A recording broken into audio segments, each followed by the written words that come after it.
ही सहित एक पद है। हिमम, बाह्य में हिम तो है कोहरा आदि, और अपने अंदर हिम क्या है? जाड्यम, अज्ञानम इत्यर्थ। तम हंति इति हिमहा, जब बाह्य हिम को नाश करने वाला सूर्य अग्नि आदि है, और आंतरिक अज्ञान को नाश करने वाला हिमहा सूर्य इव अग्निर इव व प्रकाशादि युक्तो होना चाहिए, थोड़ा गलत छपी है, प्रकाशादि युक्तो अनुभवो ऐसा। सब प्रकाश आदि रूपा आत्म विषयक अनुभव है जिनके पास, उन्हें कहेंगे हिमहानुभावाः, तान हिमहानुभावान। तर्हि तो प्रश्न उठता है, तर्हि कथम धर्म व्यतिक्रम, ये लोग ऐसा ज्ञान प्रकाश युक्त हैं, आत्मानुभूति से युक्त हैं, फिर ये महापुरुष लोग धर्म के विपरीत क्यों चल रहे हैं? भीष्म हो, द्रोण हो, कृपाचार्य हो, तेरे कथम धर्म व्यतिक्रम, कहते वास्तव धर्म व्यतिक्रम नहीं, वो उनके प्रारब्ध है समझो।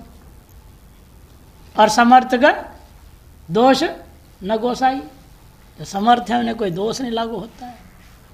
श्रुति स्मृति भी है, देखो ईश्वराणांच साहसम तेजीयसाम न दोषाय वन्ने सर्वभुजो यथा। सर्वभुजो एक डंडी ज्यादा है यहाँ पे, श्लोक का इतना हिस्सा लिया हमने। ईश्वराणांच साहसम, ईश्वरों को सामर्थ्य होता है, वो ईश्वर है, समर्थ है, इसे उन्हें कोई दोष नहीं लगता। तेज सांच न दोषाय, और जो ऐसे तेजस्वी पुरुष लोग हैं उनके अंदर कृत क्रियाकलाप में कोई दोष नहीं होता। जैसे वन्नी है, सबको जला देता है, दोषयुक्त हो जाता है क्या? गंदे से गंदी चीज जला दो, वन्नी प्रदूषित नहीं होता। सुगंधी चीज, अच्छी चीज जलाओ तो कोई फर्क नहीं पड़ता उसको। सर्वभुजो, सबको नाश जो है पचाने की सामर्थ्य वाला है, जैसा अग्नि वैसे ही समझो ये लोग भी हैं। अतएव उनमें दोष नहीं लगता। यद्यपि ते अर्थ कामान, दूसरे ढंग से अर्थ कामान को ले रहे हैं, यद्यपि ये लोग अर्थ काम वाले हैं, अर्थात धर्मादि पुरुषार्थों को शिष्यों से चाहते, धर्मादि पुरुषार्थान शिष्य कामयंती थी अर्थ कामान इति के चित, कुछ ऐसा अर्थ भी लिए है। अथवा भीष्म के ही वचन से स्पष्ट हो रहा है वे अर्थकामी है, धनकामी है। उन्होंने कहा है अर्थस्य पुरुषो दासो दासस्त्वर्थो न कस्यचित् इति सत्यम महाराज भद्रोस्म्यर्थेन कौरवैहि। कहते अर्थ का दास सभी होते हैं, अर्थस्य पुरुषो दास, धन के दास सारी दुनिया है, लेकिन धन कभी किसी का दास नहीं हुआ एक विष्णु को छोड़ करके। दासस्तु अर्थो न कस्यचित्, लेकिन अर्थ और किसी का भी दास आज तक नहीं हुआ। इति सत्यम, हे महाराजा ये बात सत्य है, युधिष्ठिर को कह रहे हैं। हम भी इसलिए अर्थेन कौरवै सह बद्धो अस्मि, विभिन्न प्रकार के धन संपत्ति की जो हमने अपेक्षा की और उसको दुर्योधन के माध्यम से पूर्ति हो रही थी, इसे इन कौरवों से मैं बंधा हुआ हूं, आते उनके पक्ष से मुझे लड़ना पड़ेगा। इसे खुद भीष्म कह रहे, अर्थकामी होकर के वे लोग अधर्म में समर्थन में खड़े हो गए हैं। यद्यपि ये बात तो है, इसलिए वो शास्त्र विरुद्ध चल रहे, धर्म विरुद्ध चल रहे हैं। और आपने पहले सुना कल, जो धर्म विरुद्ध चलता है उस गुरु को त्यागा जा सकता है, लेकिन यहाँ पर यही उसके अंदर भ्रम है, मोह है समझो। वो कहता है तथापि, यद्यपि ऐसा है तथापि गुरवस, वे लोग गुरु लोग हैं, तस्मात् गुरून् हत्वा कह दिया, गुरूनिति तान गुरून् भुज्यन्ते भोगा, कर्मणि में गए प्रत्यय है, भोग विषय इत्यर्थ। भविष्य कैसे हो जाएंगे? इन लोगों को मार के यदि पाऊंगा तो रुधिर प्रतिग्धान इत्यनेन, इस युद्ध से प्राप्त धन में अर्थ से अशुद्धिर्द्योत्यते, प्राप्त जो अर्थ है साम्राज्य धन ऐश्वर्य वो उसमें अशुद्धि को संकेत कर रहा है। एतार्श रुद्र प्रतिग्ध भोगों की अपेक्षा से अतः संन्यास योग्य अस्मीति ज्ञाप्यते, संन्यास के ही योग्य मैं हूं, एतार्श युद्ध करके इस प्रकार का धन पाने योग्य नहीं हूं। तब यदि कोई कहे शंकरानंदी ये युध्यन्ते प्रधनेषु शूरासो ये तनुत्यजः इति श्रवणात्, श्रुति कह रही है जो युद्ध में वो भी धर्म युद्ध हो, प्रधनेषु ये युध्यन्ते ते शूरासः तनुत्यजः, वे शूर वीर होने के नाते उनके जो स्थान है शूरों को प्राप्ति योग्य स्थान क्या है? स्वर्ग, और स्वर्ग को ही प्राप्त कर देंगे यदि युद्ध भूमि में तनुत्यजः अपने शरीर को त्याग देते हैं। इति श्रवणात् क्षत्रियाणां युद्धमेव श्रेयस्करम् न तु भिक्षासनम् इत्यतः, युद्ध क्षत्रियों के लिए तो युद्ध ही परम श्रेयस्कर है, भिक्षासन बिल्कुल नहीं। इत्यतः, तब कहता है क्या पता हम जीतेंगे कि नहीं जीतेंगे, और संन्यास श्रेष्ठ है कि युद्ध श्रेष्ठ है, ये हमारी बुद्धि अब काम नहीं कर रही, अब आकर के शरणागत हो जाता है। अब तक तो अपना तर्क देते रहा, श्रुति स्मृतियों के आधार पर अपनी बुद्धि जितनी चली उसके अनुसार जो है अपने आप को संन्यास अधिकारी और युद्ध महापाप साबित कर दिया। इसलिए यहाँ कर घुटना टेकता है कि भाई हम नहीं समझते हैं। न चैतद्विद्मः कतरन्नो गरीयो यद्वा जयेम यदि वा नो जयेयुः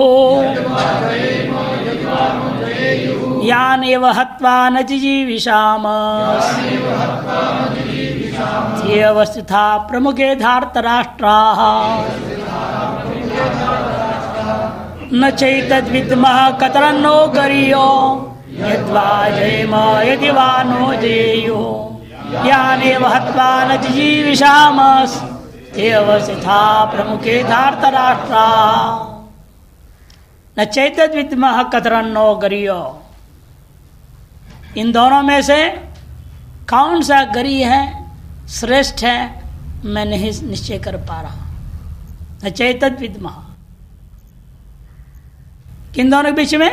संन्यास मार्ग और युद्ध मार्ग, क्षत्रियों का धर्म, क्षात्र धर्म जो युद्ध, और अथवा विवेक वैराग्य जो होने वाला पापों के दृष्टिकोण से जो वैराग्य पूर्वक संन्यास ग्रहण करना, इन दोनों मार्गों में से कतरत से द्विवचन, दो में से एक को कतर बोलते हैं, अनेकों में से एक को कतमा, कतरत और कतमा बनता है। कतरन्नो, कतरत, कतरत है अनुनासिक अनुनासिक हुआ हो गया।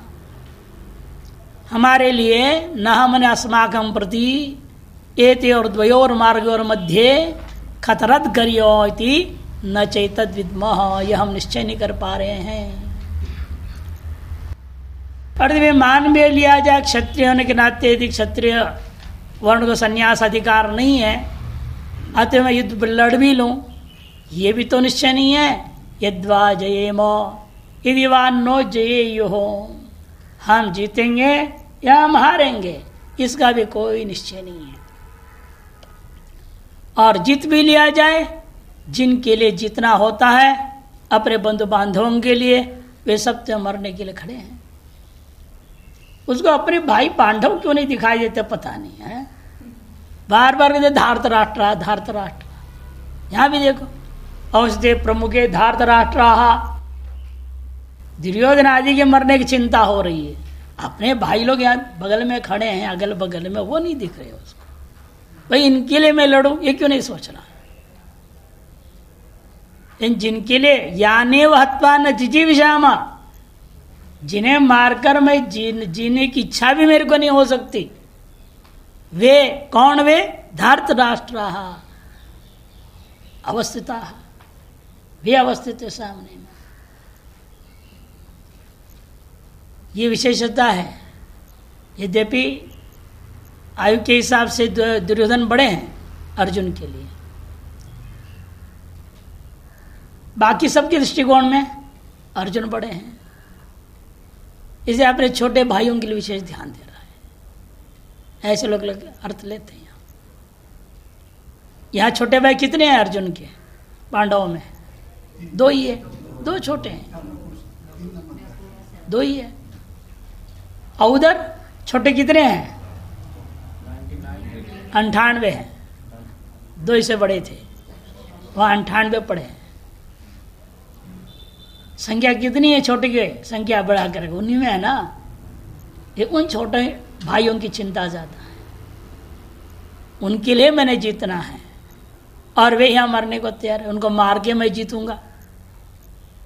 इसलिए मुझे नहीं समझ में आ रहा है ये युद्ध कर्म करना उचित है या अनुचित है। अब यहाँ के किंग कर्तव्य विमोढ़ हो गया है। भिक्षासन युद्धयोर मध्य, कतरत के लिए व्याख्या कर रहे हैं। भिक्षासन और युद्ध इन दोनों के मध्य में नह मने अस्माकं प्रति धर्मपराणाम प्रति गरिह मने श्रेष्ठम कतरत किन्नुवा। इन धर्मपरायण हम लोगों के लिए इन दोनों में से कौन सा मार्ग अपनाना श्रेष्ठ है, यह बात हम निश्चय नहीं कर पा रहे। किन्नु कुरुहिंसाद और दुष्कीर्ति आदि दोष शून्यत्वात्, एक तरफ से लग रहा है गुरु हिंसा से शून्य है, दुष्कीर्ति आदि से दोषों से भी रहित है, ऐसा भैक्ष्याश्रम एवं श्रेष्ठम किम, या संन्यास लेना ही ज्यादा श्रेष्ठ है। उत्तर स्वधर्मत्वाद युद्धम एवं श्रेष्ठम, अपना क्षत्रिय होने के नाते स्वधर्म होने के नाते युद्ध ही श्रेष्ठ है। कि संन्यास तो परधर्म है और युद्ध स्वधर्म है, लेकिन परधर्म को अपनाने में दोष भी दिख रहा है उसको। क्या दिख रहा है? परधर्म क्यों अपनाना चाह रहा है? कि गुरु हिंसा से बच जाऊंगा, दुष्कीर्ति से, लोग कहें गुरु के हत्यारा है ये, और गद्दी में बैठ गया गुरु को मार के, अपकीर्ति तो होगा ही। इत्यादि दोषों से रहित होने के नाते उसको लग रहा है परधर्म भी श्रेष्ठ है। और दूसरी तरफ धार्मिक धर्मपरायण होने के नाते स्वधर्म भी दिख रहा है। स्वधर्मत्वा युद्धम एवं श्रेष्ठम आहोस्वित उभयमपि समम बा, अतः दोनों ही बराबर, चुना अपने मर्जी से, ये श्रेष्ठ या वो श्रेष्ठ है। श्रेष्ठत्व विचार में निर्णय नहीं कर पाएगा, दोनों को बराबर भी हो सकता है। चस्तु अर्थ है, च जो आया हुआ है वह तू अर्थ में, न च एतत्, जो च है यहां तू अर्थ में है। चह तू अर्थ तदेतद वयम तो न विद्मो न विजानीमः, वह यह इस संदर्भ में जो निर्णय है वह हम नहीं जान पा रहे, नहीं निश्चय कर पा रहे हैं। एवं जये राज्य सुख हेतुत्वाद अपजये स्वर्ग प्रापकत्वाद स्वधर्मत्वाच्च इति तत्र संशय न कर्तव्य। यदि कहो भाई जय प्राप्त विजय प्राप्त करोगे राज्य सुख प्राप्त होगा, और यदि अपजय मैंने हार भी जाओगे स्वर्ग का प्रापक है, अतः स्वधर्म ही ज्यादा श्रेष्ठ है। इसे तत्र संशय न कर्तव्य, इसलिए स्वधर्म के बारे में संशय कर लेना और परधर्म के प्रति कुछ गुण दिखाई करके उसको अपनाना बिल्कुल उचित नहीं है। इति चेत तथापि, फिर भी उसके अंदर तर्क है, संप्राप्ते विजयो अस्माकं दुखायैव भवति। यदि हम विजय प्राप्त भी कर लें उससे हमें दुख ही मिलेगा, सुख तो मिल नहीं सकता। न तो किंचिदपि भवति सुखाय इत्याह, सुखाय येत्याह, यह में मात्रा नहीं है। सुख के लिए तो लेश मात्र भी नहीं हो सकता। इत्याह याने वहत्वा न जिजीविषाम इत्यादि। प्राणेभ्यो भी प्रेयसो, अपने प्राण से ज्यादा प्रिय है। ये सुन प्रत्यांग प्रयोग कर रहा है,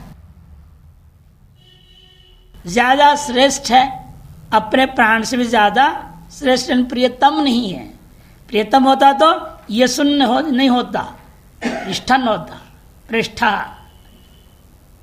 इसलिए प्राणेभ्योपि प्रेयसो यानेव भ्रातृ पुत्रादीन युधि हत्वा न जिजीवाम।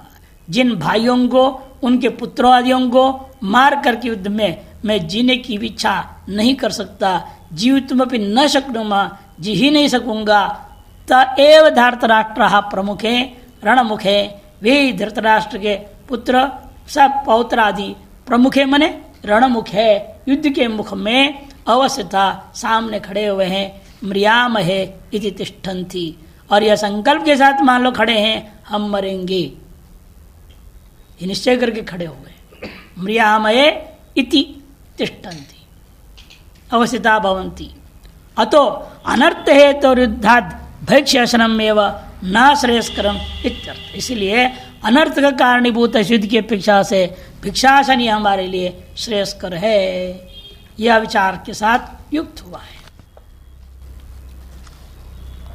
टिप्पण क्षत्रियत्वात् संन्यास अनधिकारी असि जिज्ञात्वा भी कथम उद्युक्तोसि चेत आह। क्षत्रिय होने के नाते तुम्हारे लिए संन्यास में अधिकारी नहीं है, ये जानते हो, तुम शास्त्र पढ़े लिखे हो, जान करके भी सन्यासी होने के लिए तुम क्यों आगे बढ़ रहे हो। खत्म उद्युक्तोस इति चेदाह, वास्तव निर्णय नहीं ले पा रहा हूं। कतरन्नो गरियो युद्ध सन्यासी और मध्य जये भी संशय दर्शित बाद विजय में भी संशय यद्वाजय में इत्यादि न स्वजना नाम आजीवितत्वे प्रयोजनाभावाच्च भिक्षासनम एवं वरम इति मन्यते किं करते मूढ़ सन। किम करते मूढ़ होते हुए वह यह विचार करके मनन करते हुए निश्चय करना चाह रहा है कि स्वजन के अजीवित रहने पर और सुखरूपी प्रयोजन भी हमें नहीं दिख रहा है, यहाँ प्रयोजनाभावाच्च भिक्षासन ही श्रेष्ठ है। अस्य श्लोकस्य, इसी श्लोक की मधुसूदनी टीका आप देखेंगे, उन्होंने कहा है ये 2:6 तक के प्रथम अध्याय से लेकर के यहाँ तक पूरे के पूरे को अधिकारी की तरफ घटाना चाहिए। प्रथमाध्याय प्राक्तन ग्रंथेन अधिकारी परकत्तम उक्तम, ये वहां की पंक्ति है मधुसूदनी का। ये भी आप घोषणा किए, संक्रांति जी शुरू में कहे थे ये सब अधिकारी पर ही घटाना चाहिए। कथम भवान पंडित सन अधर्मम धर्मम विव अधर्म विव धर्मं च मन्यते मूढ़वत इत्याकांक्षायाम। यदि अर्जुन के प्रति कृष्ण कहे अरे आप तो महान पंडित हो, ऐसा होकर के भी अधर्म को धर्म के समान समझ रहे हो और धर्म को अधर्म के समान समझ रहे हो। धर्मम विव अधर्मम और अधर्मम विव धर्मम च, विपरीत। ऐसे कैसे आप मान सकते हो मूढ़ों के समान। इत्याकांक्षायाम आहो एतद्वयम् सूक्ष्मार्थम। वास्तव में धर्म और अधर्म अत्यंत सूक्ष्म पदार्थ है। आज तक कोई धर्म की सम्यक व्याख्या नहीं कर पाया, ना अधर्म को सम्यक व्याख्या कर सका। क्यों? धर्म अधर्म मुख्य आधार क्या धर्म अधर्म का? कर्म। और कर्म क्या ऐसा है? घना कर्मणो गति। कर्म का तो कोई ठिकाने नहीं, कौन से कर्म से क्या होगा क्या नहीं होगा। आप सोच बड़ा पुण्य काम कर रहा हूं मैं, लेकिन उसे पाप ही पाप हो रहा है। जिससे आप पाप कर रहा है मेरे से, उससे बल्कि पुण्य हो रहा है। इसे कुछ भी निश्चय नहीं होता है। स्व विवेक से आप निर्णय नहीं ले सकते अपने कर्म धर्म है या अधर्म है। इसलिए कहते देखो ये दोनों ऐसी चीजें हैं जिसका निर्णय ही नहीं कर सकते हम। इति सूक्ष्मार्थम निर्णय तुम ना शक्नोमी। यत् कर्तव्यम, यह शिष्य भाव में आ जाता है। जो कर्तव्य तत् त्वमेव उपदेश उपदेश, जो भी मेरा वास्तव में कर्तव्य है वह आप ही मुझे उपदेश दे दो कर देता है। अब यहाँ आगे शिष्य भाव में उपस्थित हो जाता है। अपना तर्क समाप्त हो गया उसका, अंत में निर्णय नहीं कर पा रहा है। ये कृष्ण के चेहरे से उसके भाव अभिव्यक्त हो रहा है सब कुछ। ये प्रसन्न नहीं मेरे विचारों से। इसलिए उनके भाव को समझते जो यहाँ टीकाकार लोग क्या भाव है उसके अगला श्लोक में अवतरणिका में बताते गए हैं। इस भाव के कारण से ये जवाब दिया करके। और इसलिए स्वयं स्वीकार कर रहा है कि मेरी वर्तमान स्थिति क्या है, अपनी स्थिति वर्णन करते हुए कहता है और शिष्य भाव में आ जाता है। कार्पण्य दोषोपहत स्वभाव पृच्छामि तां धर्म सम्मूढ़ चेता यच्छ्रेयस्यान्निश्चितं ब्रूहि तन्मे शिष्यस्तेऽहं शाधि मां त्वां प्रपन्नम्। कार्पण्य दोषोपहत स्वभावः पृच्छामि तां धर्म सम्मूढ़ चेता यच्छ्रेयस्यान्निश्चितं ब्रूहि तन्मे शिष्यस्तेऽहं शाधि मां त्वां प्रपन्नम्। कार्पण्य दोष उपहत स्वभाव, कृपणता माने अविद्याकृत देहांद्रिय देहेंद्रिय आदि अनात्म में आत्मबुद्धि कृपणता है ना। बृहदारण्यक उपनिषद स्पष्ट कहा है जिसके पास आत्मज्ञान नहीं वो कृपण, असली कृपण वही है। रुपया कौड़ी नहीं है ये कृपणता नहीं है, कंजूसी का नाम कृपणता नहीं है। असली कृपणता है हम अपने मनुष्य को प्राप्त होने के बावजूद इसका सही लाभ न उठाते हुए आत्मचिंतन नहीं करते हैं तो हम कृपण हैं। जो आत्मचिंतन करता है वही असली धनी है। कार्पण्य रूपी दोष से मेरा अपना जो क्षत्रिय स्वभाव था वह उपहत हो चुका है। अतएव धर्म से सम्मूढ़ हो गया है मेरा चित्त। क्या करूं क्या न करूं निर्णय नहीं ले पा रहा हूं। सत्वाम पृच्छामि, मैं आपसे पूछता हूं। यच्छ्रेय स्यात् निश्चितम ब्रूहि तत्, जो भी मेरे लिए श्रेय होगा वह आप निश्चय करके मुझे बताइए। क्यों बताऊं? तो अपने पुराने गुरु पर खड़े हैं, उन्हीं गुरुओं के पास जाओ। द्रोणाचार्य खड़े हैं, कृपाचार्य जी खड़े हैं, उन गुरुओं को छोड़कर मेरे से क्यों बोल रहे हो? मैं तो तुम्हारे मित्र रहा हूं हमेशा। हे यादव, हे केशव, हे सखेती इत्यादि बोला है। मैं कहते नहीं, इस समय मुझे यही लग रहा है आप ही असली गुरु हो सकते हैं।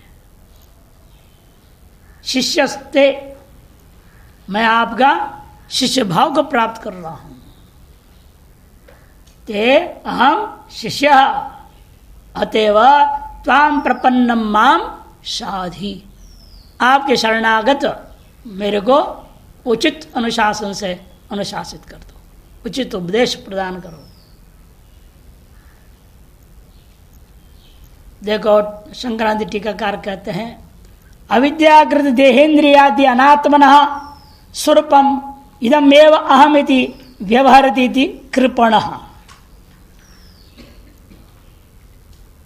देखो कृपण किसे कहते हैं?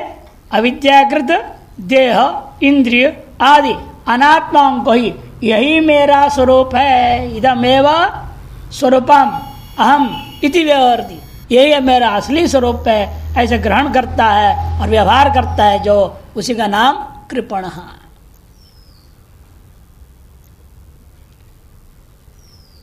कृपणास अतत्वज्ञ इत्यर्थ, अतत्वज्ञ है वो। ये कैसे निश्चय हुआ? यो वा एतद् अक्षरंगार की अविदित्वा अस्मात् लोकात् प्रैति सकृपण इति, वह यह जो कोई भी व्यक्ति एतद् अक्षरम, ये अक्षर तत्व आत्म तत्व ब्रह्म तत्व को अविदित्वा अस्मात् लोकात् प्रैति, इस शरीर रूपी जो है सब में से मर कर निकल जाता है, वही असली वास्तव में कृपण है।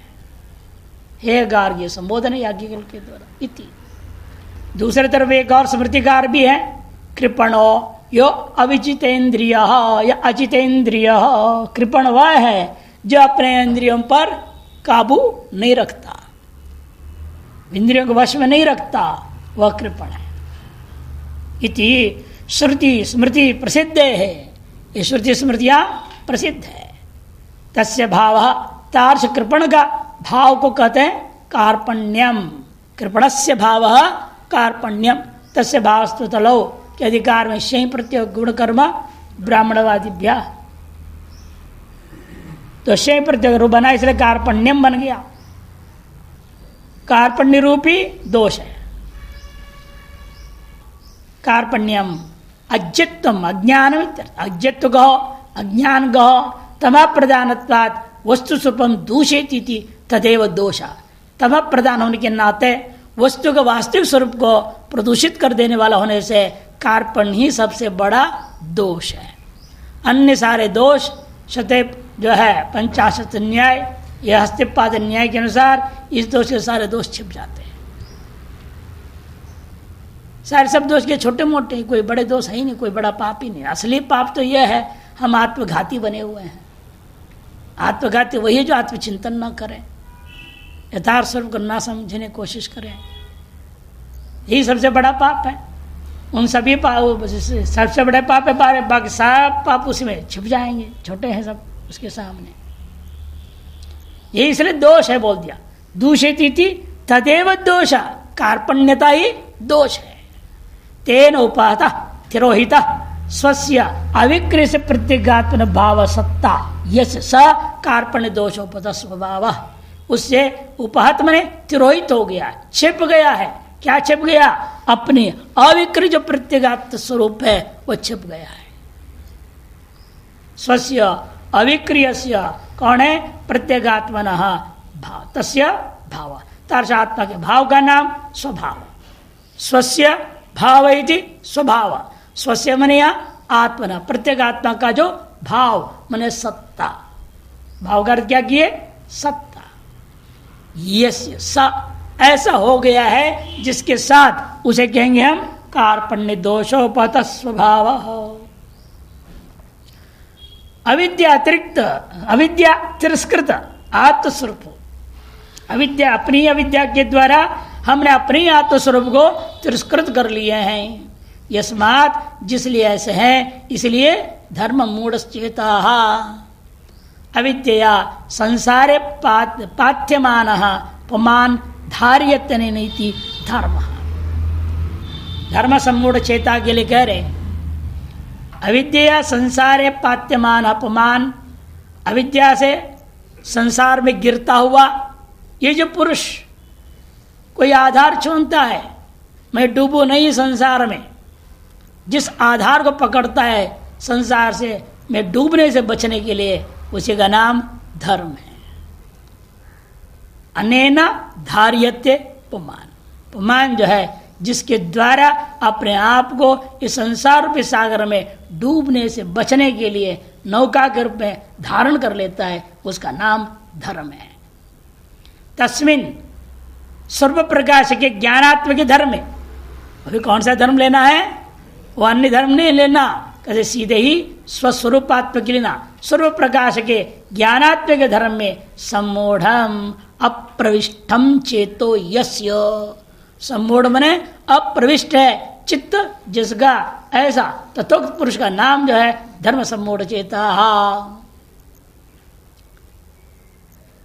एवं लक्षण संपन्नो हम, इस प्रकार के लक्षण से युक्तमय हो गया हूं। अतएव त्वाम परमेश्वरम पृच्छामि, मैं आप परमेश्वर से पूछना चाहूंगा। श्रुति स्मृति भीर महर्षिश्च यन निश्चितम निर्णीतम नियत फलम श्रेय साधनम शोक विध्वंसगम तन्मे ब्रूहीति। जो श्रुति और स्मृतियों के द्वारा भिन्न श्रौत सूत्र, धर्म सूत्र, गृह सूत्र, गुल्म सूत्र, कल्प सूत्रों के द्वारा महर्षियों ने जो निर्णय दे दिया है, वो निर्णय हम जानना चाहते हैं। एतार्श द्वंद्व में फंसा हुआ आदमी के लिए क्या निर्णय है, क्या कर्तव्य वास्तव में? यद्यपि एकोपि मुनिर श्रुतियोपि भिन्ना स्मृतियोपि भिन्ना नैकोपि मुनिर यस्य वच प्रमाण धर्मस्य तत्त्वं निहितं गुहायां ये न गतः स पंथा। प्रतिष्ठा है महाभारत। नहीं, पाठ भेद हो सकता है कहीं कहीं इस तरह के। जब श्रूयते श्रुत्योपि भिन्ना स्मृत्योपि भिन्ना नैकोपि मुर्यसि वच प्रमाणम धर्मस्य तत्त्वम निहितं गुहायाम। श्लोक भी बिल्कुल फिट बैठ रहा है, अक्षर कहीं गड़बड़ नहीं हो रहा है, छंद। इसलिए पूछ रहा है ये तत्व जो हृदय में छिपा पड़ा है बोलते हैं, जिसको लेकर के किसी मुनि के भी एक भी मुनि का वचन प्रमाण रूप में उपस्थित नहीं हो पा रहा है, परस्पर विरुद्ध वचन हो रहे हैं। वेदांत दर सूत्र पढ़िए, ब्रह्म सूत्र अलग कह रहा है, न्याय सूत्र अलग, मीमांसा सूत्र अलग, सांख्य सूत्र अलग, योग सूत्र अलग, बृहस्पति सूत्र चारवाकों की वो अलग कहता है ना। सबके अपने अपने सूत्र ग्रंथ, माध्यमिक सूत्र है बौद्धों की, जैनियों के सूत्र ग्रंथ, सबके सूत्र ग्रंथ है। सब मुनि है, सब संत है, ऋषि है, महर्षि हैं, और सबको विशेषण है परम कारुणिको भगवान जैमिनी, नहीं ये विशेषण दिया जाता है। सब परम कारुणिक के जगत के कल्याण में ही लगे हुए हैं। फिर पर विरुद्ध वचन कह रहे हैं, इसलिए आदमी को भ्रम हो जाता है कौन सही है, किसका वचन प्रमाण माने। और ये कि अधिकारी भेद से होने से कोई दोष नहीं है, वास्तव में विरोध भी नहीं है, अप्रमाण भी नहीं है, किंतु व्यवस्था प्रदान करने के ऊपर निर्भर है। जो जैसा अधिकारी होगा उसको वो दर्शन, उस महर्षि का वचन उसको अच्छा लगेगा, उसको पकड़ लेगा, वही उसके नौका बनेगा, आगे के पड़ाव तक जाएगा उसी से ही। हर पड़ाव में दूसरा दूसरा बदलते जाना पड़ेगा। भाई वो तत्व कौन सा है, यही तो लफड़ा है। कह तो दिया तुम्हारे हृदय में गुफा में वो तत्व है, वो तत्व क्या है, उसी में तो लड़ाई झगड़ा है। वही एक में अद्वितीय है, कहाँ है, निर्णय तो हुआ ही नहीं। कोई कहता है केवल अद्वैत, कोई कहता विशिष्टाद्वैत, कोई विशिष्ट अविशिष्टाद्वैत तत्व हृदय में है। कौन सा तत्व हृदय में है? कोई कहता शैवाद्वैत, कोई वैष्णवाद्वैत, शाक्ताद्वैत, कौन सा अद्वैत अंदर है? संशय तो हो ही जाएगा सुन करके सब। और आजकल तो आपके पास महामहिम टीवी साहब हैं, जो अनेकों चैनल आ रहे हैं, अनेकों सत्संग, सब आपस में विरुद्ध में बोल रहे हैं। सुन के तो संशय तो होना निश्चित है। वहां भी सीधे नहीं कहा, तत्व क्यों कह दिया, ब्रह्म कह देते सीधे ही, फिर ब्रह्म में भी लड़ जाते। ब्रह्म का अर्थ क्या है, उसे उत्पत्ति कर देते अलग अलग अलग।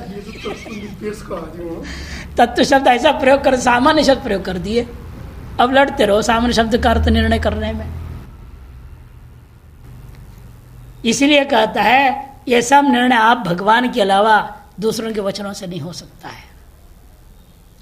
श्रुति भी स्मृति भी महर्षि विश्चा ये निश्चितम निर्णितम नियत फलम श्रेय साधनम, जो नियत फल वाला श्रेय का साधनभूत वस्तु जो शोक का विध्वंस है, तन्मे ब्रूहि, वह तत्वगर मुझे आप उपदेश दीजिए। ननु ना पुत्राय शिष्याय वै पुनः, अरे तू तो मेरा पुत्र भी नहीं, तेरा मेरा शिष्य भी नहीं, मैं तुम्हें क्यों दूँ तत्व ज्ञान।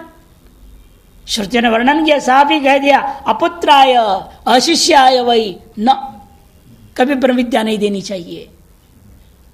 सिर्फ पुत्र बन के आओ, पुत्र बन के आएगा कैसे, मरेगा तो पुनर्जन्म हो, तब तो कृष्ण का पुत्र बनेगा। पुत्र तो हो नहीं सकता, एक ही विकल्प उसके पास है, शिष्य बनना। इसलिए शिष्यस्ते हम कह देता है।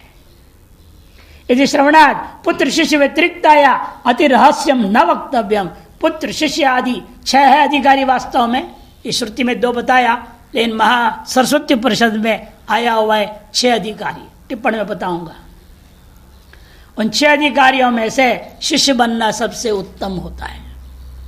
अन्य सारे अधिकारित्व में अहंकार किंचित रह जाता है। शिष्य भाव में पूर्ण शरणागति होती है। यह अंतर है शिष्य होने में और पुत्र आदि होने में फर्क है। पुत्र में तो और समस्या हो जाती है, बाप को गुरु क्या मानेगा, तो घर का मुर्गी दाल बराबर हो जाता है। वो आता है हमारे पिता को हम कैसे गुरु मानेंगे, पिताजी तो पिताजी है। फिर भी पहले ऋषि परंपरा में रहा है, पिता पुत्र को पढ़ा, पुत्र ने अपने पुत्र को पढ़ा, ऐसे परंपरा चली है। लेकिन आजकल तो चलेगा ही नहीं। चाहे जितने बढ़िया माता पिता पढ़ावे हैं उन्ना कुछ नहीं, हमको ट्यूशन भेजो, ट्यूशन जाएंगे वहाँ गधा कुछ नहीं पढ़ा रहा है तो भी ठीक है। अरे आश्चर्य, दुनिया कैसा हो गया है। इसे शिष्य भाव सबसे बढ़िया भाव है, इसे अहंकार का कोई अवसर ही नहीं रह जाता है। इसे शिष्यस्ते हम कहते हैं, श्रवणात् पुत्र श्री व्यतिरिक्ताया अतिरहस्य नौक्तिमितता शिष्यस्ते धर्म ज्ञानार्थी तया अहम ते शिष्य भाव मुगतोस्मि। धर्म ज्ञान की प्राप्ति करने के लिए अर्थी होने के नाते धर्म ज्ञानार्थी हूँ। वह धर्म क्या बता दिया, हृदय मेरे लिए आत्मा ही है, आत्मज्ञानार्थी मैंने ब्रह्म विद्यार्थी हूँ मैं। अतः ते शिष्य भाव गतोस्मि। ताम मेरे शिष्य क्यों बन रहे हो भाई? त्वाम जगत गुरु, हमने शास्त्रों से सुना था कि आप जगत गुरु भी हैं, परमेश्वर हैं आप, इसलिए त्वाम जगत गुरु परमेश्वरम प्रपन्नम शरणम गतम, शरण को प्राप्त किया हूं। मुमुक्षुम माम साधि अनुग्रहाण इत्यर्थ, मैं जो मुमुक्षु के ऊपर आप अनुग्रह कीजिएगा, शरणागत को उद्धार कीजिएगा। शोकस्य निशेष निवृत्ति यथा भवेत तथा माम बोध इत्यर्थ, ये जो प्राप्त शोक है वो पूर्णतया जड़ सहित निवृत्त हो जावे, उन्हें अविद्या सहित मिट जावे। उसके अनुरूप जो भी उपदेश देना होगा वह आप मेरे को बोधय ज्ञान कराइए इत्यर्थ। टिप्पण में कल जाएंगे।